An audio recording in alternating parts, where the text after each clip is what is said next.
حضور نے یہ مقام اور مرتبہ عطا فرما دیا کہ میری خاطر آپ نے اتنی بڑی قربانی دے دی، دیکھا بھی نہیں پھر بھی آپ نے گواہی دے دی ہے۔ سرکار فرماتے ہیں جہاں پر بھی کوئی معاملہ ہوگا گواہی دو لوگوں کی قبول کی جائے گی۔ اے خزیمہ جہاں پر تیری اکیلے کی گواہی آ جائے گی وہاں پر تیرے اکیلے کی گواہی دو گواہوں کے برابر کی قبول کی جائے گی۔ حضور علیہ الصلوۃ والسلام نے ایک یہودی سے گھوڑا خریدا۔ گھوڑا خریدنے کے بعد میرے محبوب نے قیمت بھی ادا کر دی۔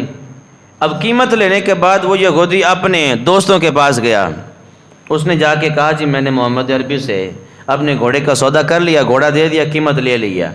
اب یہودی تو پھر یہودی تھے نا، حضور سے بغض رکھنے والے تھے، وہ تو موقع تلاش کرتے تھے کوئی ایسا موقع اور حضور کو ہم بدنام کریں۔ اب وہ یہودی قیمت لے کر حضور سے اپنے دوستوں کے پاس گیا، کہنے لگا کہ میں نے گھوڑا حضور کے ہاتھ بیچا اور قیمت بھی لے لی ہے، گواہ بھی وہاں پر کوئی نہیں تھا۔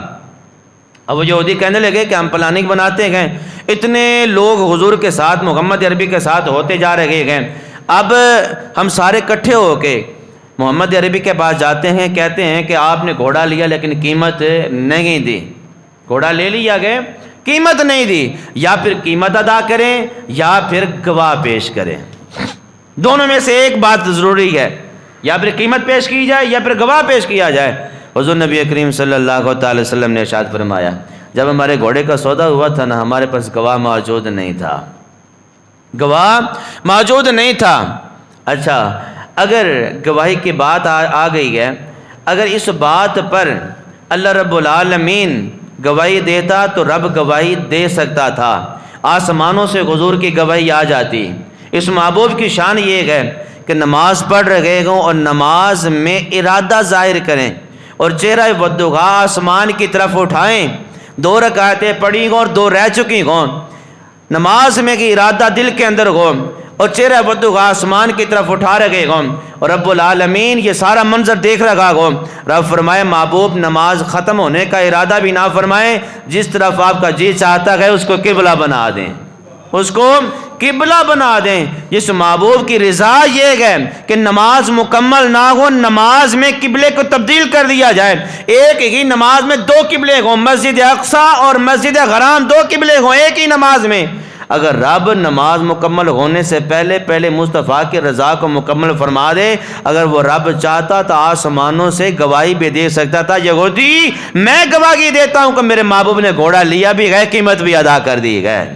رب چاہتا تو جبریل امین کو بھیج دیتا، رب چاہتا تو اسرافیل کو بھیج دیتا، رب چاہتا تو میکائیل کو بھیج دیتا، رب چاہتا تو اسرائیل کو بھیج دیتا، رب چاہتا تو سارے فرشتوں کو بھیج دیتا، رب چاہتا تو کائنات کا ذرہ ذرہ محبوب کی گواہی دیتا کہ یہودی نے قیمت لے لی ہے گھوڑے کی، لیکن بات کچھ اور تھی، بات کچھ اور تھی۔ سارے یہودی اکٹھے ہو کے، اب یہاں پر محبوب کے غلاموں کا امتحان بھی تھا، سارے یہودی اکٹھے ہو کے حضور کے پاس آ گئے، محاصرہ کر لیا حضور کا، بحث و مباحثہ ہو رہا ہے، کہتے ہیں جی یا قیمت پیش کرو یا پھر گواہ پیش کرو۔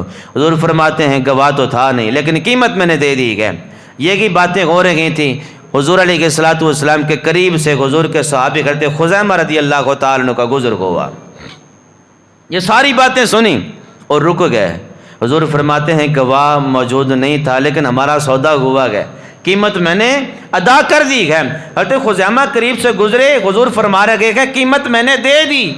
حضرت خزیمہ عرض کرتے ہیں یا رسول اللہ صلی اللہ علیہ وسلم میں گواہی دیتا ہوں کہ آپ نے قیمت ادا کر دی ہے، میں گواہی دیتا ہوں آپ نے قیمت ادا کر دی ہے۔ سرکار فرماتے ہیں خزیمہ جب ہمارا سودا ہوا تو آپ موجود نہیں تھے، گواہی دینے کے لیے ضروری ہے کہ بندہ موجود ہو، شاہد ہو، سارے معاملے کو دیکھا ہو، پھر وہ گواہی دے سکتا ہے۔ حضرت خزیمہ کے عشق پر قربان جاؤں، عرض کرتے ہیں یا رسول اللہ صلی اللہ علیہ وسلم ہم نے رب کو نہیں دیکھا، ہم نے رب کو نہیں دیکھا۔ آپ نے فرمایا رب ہے اور ایک ہے، رب ہے اور ایک ہے۔ ہم نے دلیل طلب نہیں کی، ہم نے بھی کہا، ہم نے مان لیا رب ہے اور واقعتاً ایک ہی ہے۔ آپ نے رب کے بارے میں فرمایا رب ہے، ایک ہے، ہم مان گئے۔ اگر آپ یہ فرما رہے ہیں کہ میں نے گھوڑے کی قیمت ادا کر دی گئے تو یا رسول اللہ خزیمہ کون ہوتا ہے جو آپ کی بات میں شک کرے؟ جب رب کے ایک ہونے پر ہم نے آپ کی بات کو تسلیم کر دیا تسلیم کر لیا گیا۔ یا رسول اللہ فرما رہے ہیں کہ گھوڑا لیا، قیمت دے دی گئے، حضور میں اس پر گواہی دینے کے لیے تیار ہوں کہ آپ نے گھوڑے کی قیمت ادا کر دی گئے۔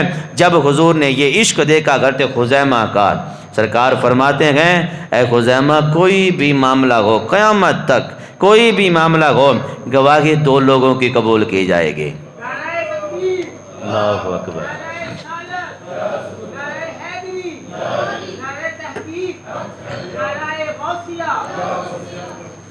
گواہی دو لوگوں کی قبول کی جائے گی، لیکن خزیمہ ذرا سن، میں تجھے یہ مقام عطا فرما رہا ہوں، تجھے یہ بلندی، تجھے یہ عزت، تجھے یہ رفعت عطا فرما رہا ہوں کہ جہاں پر تجھ اکیلے کی، تیری اکیلی گواہی آ جائے گی، وہ تیری اکیلے کی گواہی دو گواہوں کے برابر ہوگی، وہ گواہی دو گواہوں کے برابر ہوگی۔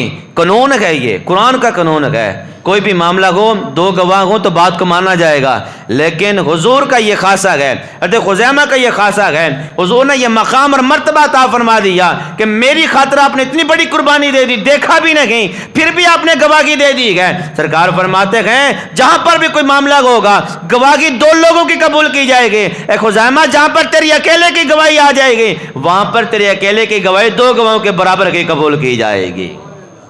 یہ مقام ہے حضرت خزیمہ رضی اللہ تعالیٰ عنہ کا۔